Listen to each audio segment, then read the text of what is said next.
Welcome to the iPad training by the Mary F. English program. Today we're going to show you some of the basics for your new iPad. I'm going to show you some of the buttons on the iPad. Here on the front you see that there's a home button. We'll talk more about that later, but here on the side you'll see that there are a couple of different buttons. Here there's a volume up and there's also a volume down, and then here you'll also see that there's a switch. This switch can control a couple of different things depending on what you have in the setting. It can control whether or not the orientation is locked, so whenever you turn your iPad, the screen will move with you. And the other option is that it can be used as a silence. We'll also show you the button on the top, which is used as your lock button. You use this whenever you want to put your iPad in standby mode. And then also on the far end, you'll see an option for a headphone jack. So the first step is turning your iPad on. The button we showed you, which also locks the screen, is the same one that you use to turn it on. You simply just hold it down for about 3 seconds until the Apple symbol appears. Once the Apple symbol appears, you can let go and just wait for the iPad to start up. Once your iPad has finished starting up, it'll take you to your lock screen. Here you see it just says slide to unlock at the bottom, so you just swipe your finger from left to right. And here it takes you to your home screen. There are a couple of different options here that are important to know to use your iPad. The first one is the control center. You access the control center by pulling up from the bottom of your iPad up. Here you'll see a number of different options.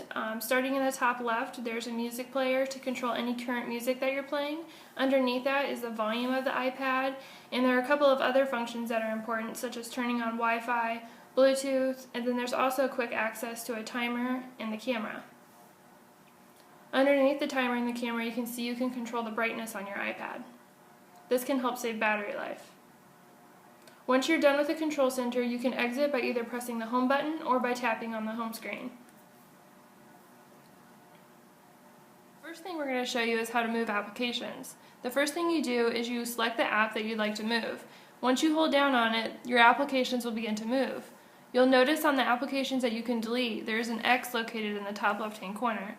Some of the applications don't have an option to delete because they come standard on the iPad. Next, to move the actual application, you can drag it to the next screen, or you can even just move its location on the same screen. Here first, we're going to show you how to move the location on the same screen. To move it onto the next page, all you have to do is drag it to the edge of the corner and wait for the page to change. And just simply let go. To get your applications in a mode where they're no longer moving, you can just press the home button once.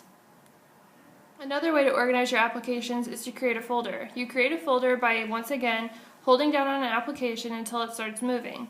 Then all you have to do is move the application over another to create a folder.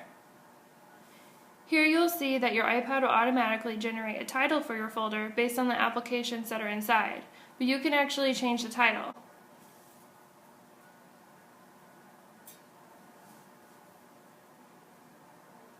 Once you're done, you just click Done on the keyboard, and the title is created.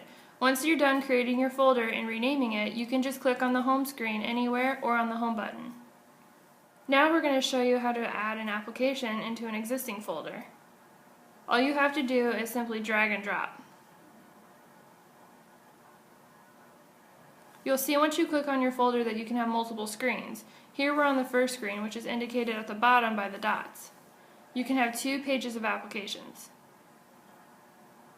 Next, I'm going to show you how to open an application. You simply just press the application you want to use. Once you're in an application, you can switch between any of the other ones that are currently open by putting 4 or 5 fingers on the screen and swiping either left or right. Once you're done with your applications, you can go back to the home screen by simply pressing the home button. Another way to get out of your applications, you'll see, is by pinching on your applications. This is done also by 4 or 5 fingers. What I'll show you is how to close open applications. There are a couple of different ways to do this. Here you can see that we just swiped up with 4 or 5 fingers and it shows you all of the applications that are currently running. You can close them by simply selecting the application and swiping up. That's closing the application completely. You usually don't have to do this unless you're having a problem with the application. The next feature that's new with iOS 7 is the way Spotlight Search performs. You can access Spotlight Search by dragging about 1 inch down on your screen. Here you see that the search appears.